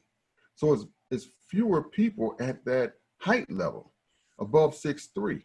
So disproportionately taller, darker Black men get confronted aggressively by the police. So that's a police problem. And as Chief Scott said, when you look at that data and it's clearly there for you to review, you can start to make adjustments. And then you can also see who are the main culprits. And again, as I mentioned before, either they're going to have to be retrained or they're going to have to be counseled out. Perfect. Thank you. So we're about 30 minutes to the close of this particular session. So I want to ask a general question to the panelists, and each of you can chime in. And Brother Grant Basileus, I'm glad that you've adjusted your attire to be more reflective of the people here on the West Coast. All right. The question to the panelists: how early should we be talking to our children about the existence of racism and racial inequality? And then should we be talking to our children in the same way? Meaning, should whites be talking to their children about racism in the same way that Blacks are talking to racism, speaking to their children about racism, or Asians or other groups? Brother Lewis, and I think the perfect person on the phone about this would be Dr. Marion. That's the field he's in professionally, he and his wife. I certainly like to get his sentiments in terms of what he thinks about that. Brother Grant? Well, I was thinking about how do you kind of impose a curriculum on individuals of different cultural backgrounds and races to talk about this subject that is very personal and can be experienced differently by every group. I think certainly a white family could talk intelligently about these issues that are going on today from their own experience. One of my employees is a white female, and she and her entire family are out marching today here in Jackson. She comes, her grandparents, by her own admission, are racist, but her father chose not to go down that path. In fact, he tells the story of going to a fair, and after throwing the darts, at a balloon winning a gift and choosing a portrait or a picture of Martin Luther King, but having to hide it once he got home, and how he taught his children the importance of treating people fairly and looking at people in an equitable fashion. And so she's had her own way of teaching her children. In fact, she sent me a picture where her son has drawn a fist so that that's going to be his sign as he walks the streets of Jackson, Mississippi today. And so I think they have to be sensitive to the conversations out there, but how they teach their children about race and culture should be their own. But to the question of whether we should, certainly, I think if you don't have this discussion with your children today, you are being irresponsible. And I think if you don't have it, just like many other subjects, other people will have it with your children. And I don't think you want that. I think you want to talk about this, just like we talked about Emmett Till, what happened to a young 14-year-old that came from Chicago to Mississippi to visit family, only to be told that he had to carry a 75-pound cotton gin to the lake, to the river. He was told to strip down. He was beaten damn near to death. His eye was gouged out. He was shot in the head, and they used barbed wire to wrap it around his body to that cotton gin, and then they threw him in the river.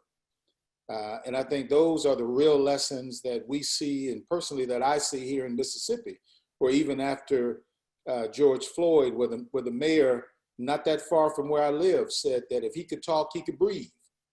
Where there is a prosecutor that said that she hopes that the protesters get COVID-19. And so when you're in that kind of environment, you're sensitive to race, and I think you're duty bound to talk to your children about it. So it sounds like one of the things that you're saying is the onus is on everybody not to be silent. Absolutely. Okay. Dr. Smith? Yeah, I'll just extend what Dr. Marion said. I think it is a critical process, and to the degree that we understand that we are dealing with and living in a racially hostile environment that is the seat of white supremacy, then racial socialization and these messages have to be a part of the process of teaching our children. And for the, just to be clear, we've been doing this generation after generation. So the racial socialization process for Black people have been those messages that your parents have shared with you, your grandparents, your big mama, your pawpaw. So every generation back has had those teaching moments about what does it mean to be a Black person in this country and how do we get over. So, and then we have scholars with in the Black community that we should be reading and sharing this information with our children, and programs like Dr. and Reverend Lewis. I was giving you all kind of titles, Ricky. I'm gonna take we got to go back to Amos Wilson. I'm sorry, Amos Wilson, a psychologist, the developmental psychology of the Black child, right? We have to read the first R, How Children Learn Race and Racism by Joe Fagan and Deborah Van Alsdale. That was a year-long study in a preschool where they saw how white children came with a sophisticated ideology about race and what it meant, and how Black kids and brown kids, Latinx kids were different, and all kind of stereotypes about them. So if that can happen at preschool, that means between the ages of 3 and 5, they've already been socialized, either at the dinner table, the breakfast table, television, the radio, all kind of outlets about race. So we can't wait to teach them these lessons. We get them in churches, through sermons. We get them at our dinner tables. We get them from our family. So we always are preparing ourselves to deal with racism. White folks don't tend to have these conversations. They don't tend to show up in their sermons. They don't tend to show up in their intimate group meetings and talk about white supremacy and oppression. So once they start having these kind of conversations with their children, so their children can be social change agents and go out there and try to change the world from oppression. And what we have to do as Black people is understand that all forms of oppression double ups on us. So we have to fight against sexism. We have to fight against homophobia. We have to fight against transphobia. We have to fight against classism, all forms of oppression, because the more likely they are to oppress those other groups, they're twice and 3 times more likely to oppress us.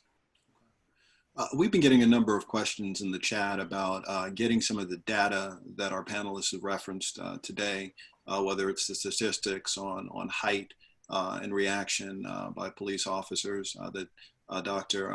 Smith brought up, or the information that Chief Scott brought up in reference to how their particular department is addressing police officers and the way that they operate, and the adjustments that they've made in terms of reporting when a gun is actually pointed at an individual, as well as information. There are a number of questions around the program that Executive Director Lewis is putting on, and how those programs can be spread around the country.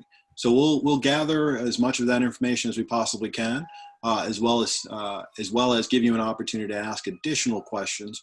We'll accumulate that information. We'll get that out to everybody. Next question really is one that's near and dear to me. It's really about how we should be talking to our young Black men about being young Black men in this particular society. I have a daughter who's 15. We talk to her about race in a different way. How should we be talking to and preparing our young Black men for what's coming at them in the world once they step outside of their doorsteps? Executive Director Lewis, I'll go to you first. Yeah, just think about this. Isn't it almost embarrassing that we even got to do that? I have white co-workers, and I've shared with them on numerous occasions the talk. And they'll look at me like, what do you mean by the talk? I mean, they just can't even process what I'm saying. So yeah, we have to have the talk. How they walk, what they wear. Back in the Trayvon Martin situation, young men were wearing hoodies. Now they were stopped every time they wore a hoodie. So yeah, we have to have a talk. We have to have the talk early, Brother Dow. It's really tough. Mothers have to have that talk. A lot of single mothers have to have that talk with no man around. And I think that's where the men of Omega Psi Phi step in the gap, helping these mothers raise these boys by having that talk. I'll say again, as I started this thing out, we have to let these young men know, just because you're walking down the street and the police roll up on you, you don't necessarily need to run. Run escalates the situation. That generally means that they think something is wrong. We got to continue to show them, hey, show your hands when you walk in the store. Don't put your hands in your pocket when you walk in the store. Walk in, pay for something, and walk out. So it's really unfortunate we still have to have this conversation, but we do. It's necessary, and all of us continue to do it, particularly we have some sons and grandsons and nephews in our family. Thank you, Brother. Thank you. Chief Scott, or? Yeah, Brother Dow, yes, we have to have that talk. And look, when I grew up in the South, in Alabama. It was in your face, particularly when I was a young child. It was in your face. You know, you got called the N-word, and I've been called the N-word, and it wasn't repeating the lyrics to a song or trying to be cute. It was flat out, they meant it. And things have changed. Things are a lot more subtle now. Things are different than it was early in my childhood or as I grew up. And we have to have that talk to let our kids, particularly our young men, know that sentiment is still out there. Now, when we have an incident like we had with Mr. Floyd last week, everybody is talking about it. But that's the extreme. What about the subtleties? You know, I've been told so many times growing up, my grandmother, my mother, you're still Black. Never forget that. And what does that mean? To me, it meant you're going to experience things that other men don't have to experience just because of the color of your skin. That still exists today. And I think there's this, for our kids, and you know, we try to do the best for our kids and put them in situations where where they don't have to experience that. Those of us that can do so, we send them to good schools. We try to put them in situations where they don't have to experience that. But we can't shield our kids from everything. So they have to know the reality of this country, that racism still exists, stereotyping still exists. I mean, I can't tell you how many times I walk in a room and I'm, the high-ranking person, and they're looking to somebody who has less rank than me. If I have on a suit and not a uniform, the expectation is he's your boss rather than the other, that I'm his boss. This still exists. So yeah, we have to have those talks. It's so interesting you talk about the subtleties. As a senior executive, human resources, I experienced that as well. I'll walk into a room and they'll defer to one of my white colleagues, for leadership on an issue. And then when I begin to talk about it, the disbelief in terms of the way that I'm able to communicate and the intelligence that's coming from it, well, you must be the exception, not the rule. I've had a number of cases where people have said, "Oh, Kwame, you're so articulate." That's actually not a compliment. That's a smack in the face. That's saying that people who look like me can't communicate in a way that is able to conjugate the verbs. That's right, Basileus. I know you're quick to say that. It's not a compliment. But I think the larger conversation, what we're talking about today, is that we can't be afraid of those conversations. So we've got about 12 minutes to wrap up. So I want to pose the final question really to this panel. And that final question is, from your purview, and this is what we said to Supervisor Walton before he left, what should we be doing to move this conversation forward so that we don't embark on what many feel is a powder keg that's going on in this country right now that may lead to deeper divisions that we see today? Dr. Smith, we'll start with you, and then we'll go around the horn. Well, I'm a black man first. I was born a black man. I will die a black man. I just don't want to die because I'm a black man. Yes. So what I have committed my life to within Omega, I've been an Omega man the majority of my life now, right? And so I live by principles, and I want to make Omega proud. And so what I try to do is to use the strength of my research and what I know to apply that towards ways in which we can uplift our community. So I believe what we have to do is to continue, and I'm setting up the table for Brother Lewis, is to build these organizations that have mentoring programs for Black boys and Black girls. And within those programs, we have to teach racial socialization and coping strategies. We have to prepare our Black children with a racial literacy. We have to look at the work of psychologist Howard Stevenson, who talks about protective racial socialization, proactive racial socialization, adaptive racial socialization. Those are things that they've looked at from generations of how Black people have prepared us for moments like today. And if we can use those as part of our way of dealing with racial battle fatigue, 1, white supremacy, 2, just out racism and blocked opportunities. And we also have to remember that the larger world looks at us because we have dealt with everything that they are dealing with. We go from suffering to salvation. We go from hardship to happiness. We go from poverty to promise. We go from mistake to mastery.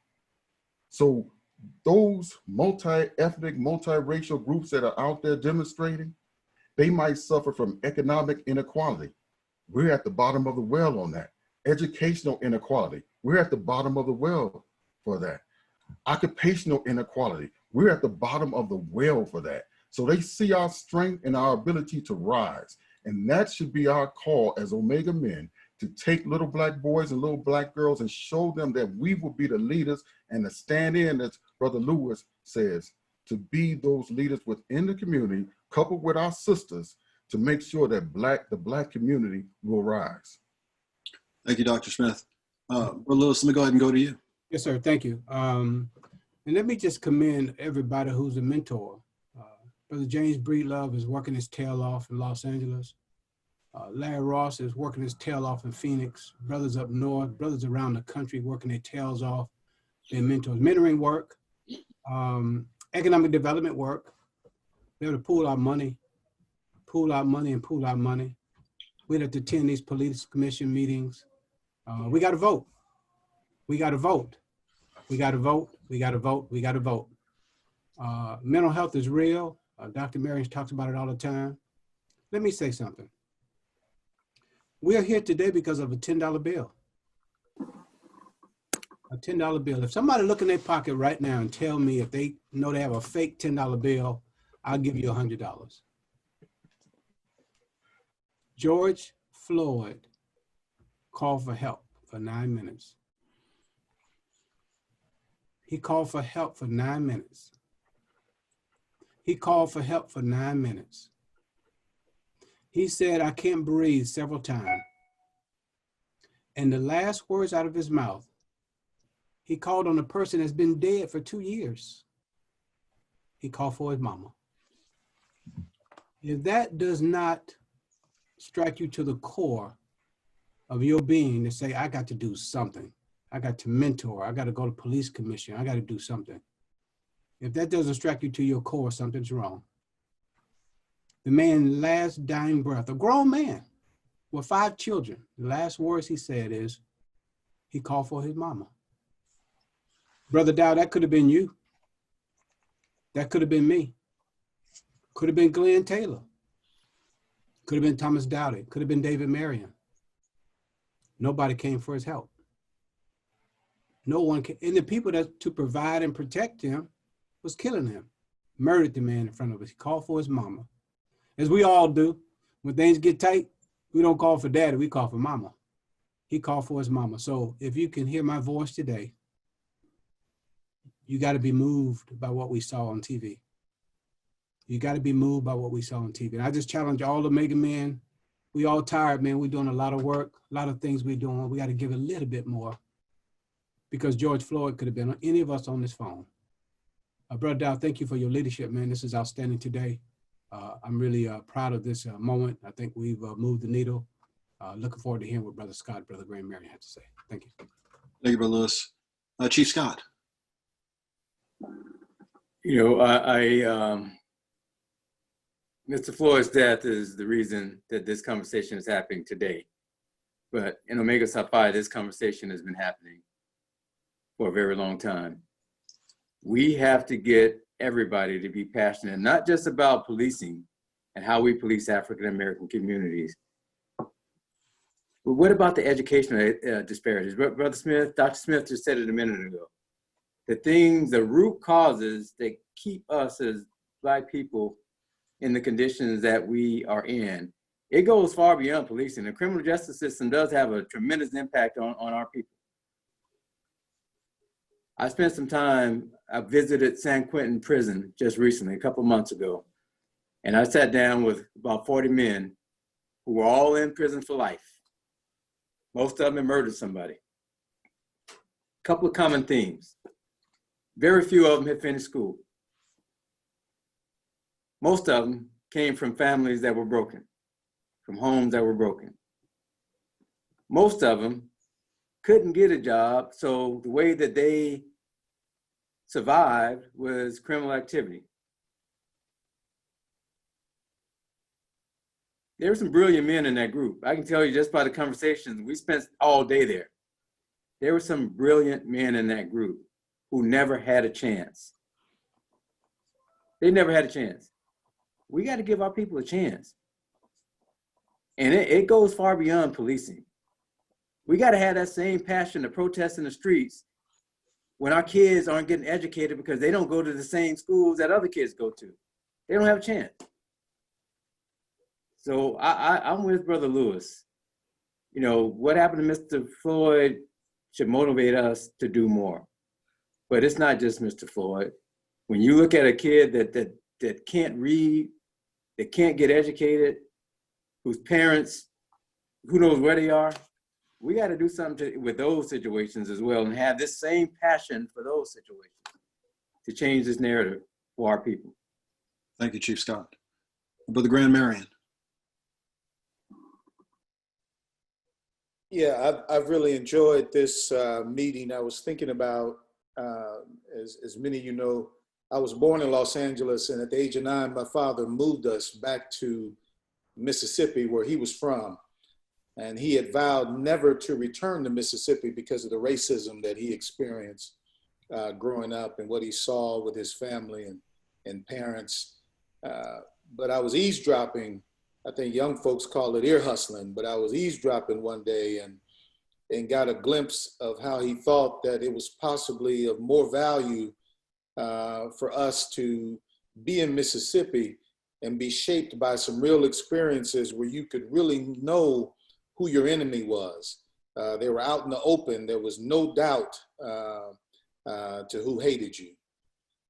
And I would say a lot of what I have experienced since the age of 9, I too am 59 as Brother Lewis. So I've been in Mississippi now 50 years, and those experiences have shaped me.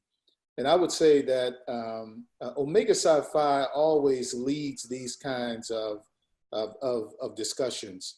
Although we're on this call possibly because of George Floyd, we've been in talks with the brothers in the Kentucky area where Breonna Taylor was shot 8 times in her own house. Just imagine that, you laid up in your own house sleep and the police come in and shoot you 8 times and kill you. Her birthday was yesterday. I think she was to be 26 or 27 years old. The brothers marched in Brunswick, Georgia a couple of weeks ago because of Arbery, who was chased with a vehicle for 4 minutes. That we still haven't seen that video, but imagine that chase by these 3 white men. And even there's evidence that's been talked about lately that you can see a dent in the truck where apparently the truck hit Arbery and his hands are on the truck because he was running from them for 4 minutes and then decided that he had just run enough and he turned to fight them and he died. And our brothers during that march gave the family, one of the brothers decided he was going to sell t-shirts for the event, and he gave his profits from all sales to the family to the tune of $20,000. That's what Omega does all the time. And so when the brothers asked, what can we do with Floyd? I sent out the correspondence that it is your constitutional right to peaceful assembly and to protest government decisions and ask that they be redressed. And so, we're out there. You've seen the pictures of us out there. But my charge has been that we do more than just march. And so what we've been talking about over the last week are the very things that you're talking about. I've gone to the 2nd District and participated in a call. The social action chairman has talked to me about some things. Here I'm on this call with you all. And I'm looking to put out something else next week regarding the police Bill of Rights across this country. We're going to talk about how to urge cities to adopt a community policing model. That's what you all were talking about tonight, that practices de-escalation without the use of force. A model that improves the relationship between law enforcement and community. The importance of jury duty. We have our people run from jury duty, but the importance of being on these grand juries when decisions are being made. Have real disciplinary protocols in action when complaints are made. The white officer that had his knee on Brother Floyd's neck, I think had 18 complaints. Why was he even on the street at that particular time? You all talked about something that has come up this week. Show up at police chief hearings, police commissioner hearings, city council meetings, board of supervisor meetings. Monitor the actions of people who are in office who look like us, because not everybody who takes on these positions do what's in our best interest as a community. There's a lack of African Americans in positions. So we've talked about encouraging our young people to go into law enforcement and go into politics and run for some of these positions. We saw that in Ferguson, for example, where Michael Brown was killed. This week, while we were protesting George Floyd, a Black woman, number one, a woman, never in the history of Ferguson, but a Black woman was elected mayor this week of Ferguson. And so we know with her in power, we expect some change. We need to start policing our own communities. And I wrote down what you all were talking about knowing your police captains and your police commissioners. But I think, I know we'll participate in a digital march, June 20th, the Poor People's Campaign that has been organized by Reverend William Barber. I know that Al Sharpton called for a march in August in DC, but still in my mind, the most important march is November 3rd, Election Day. Because if we don't go to the polls and vote, then all of this is in vain. If we wake up on November 4th and Donald Trump is still president of these United States, you talk about a mental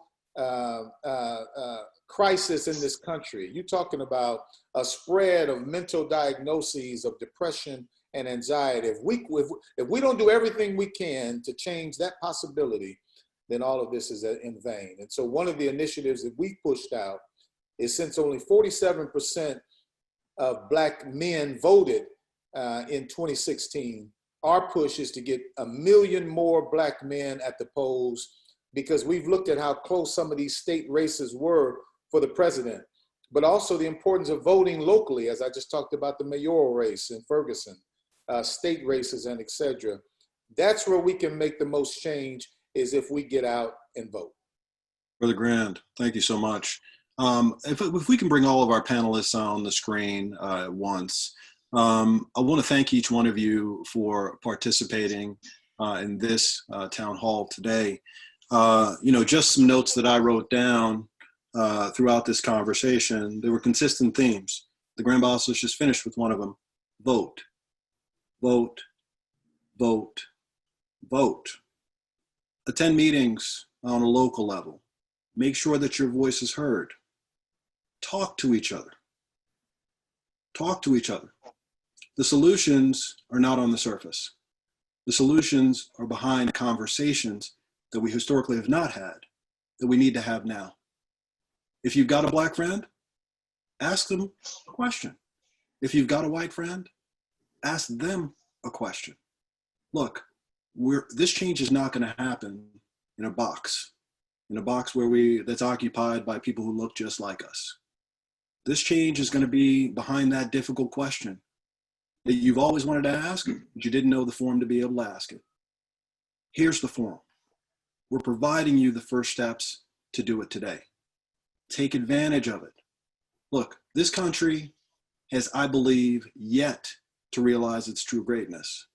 We're at a moment right now where we can realize it.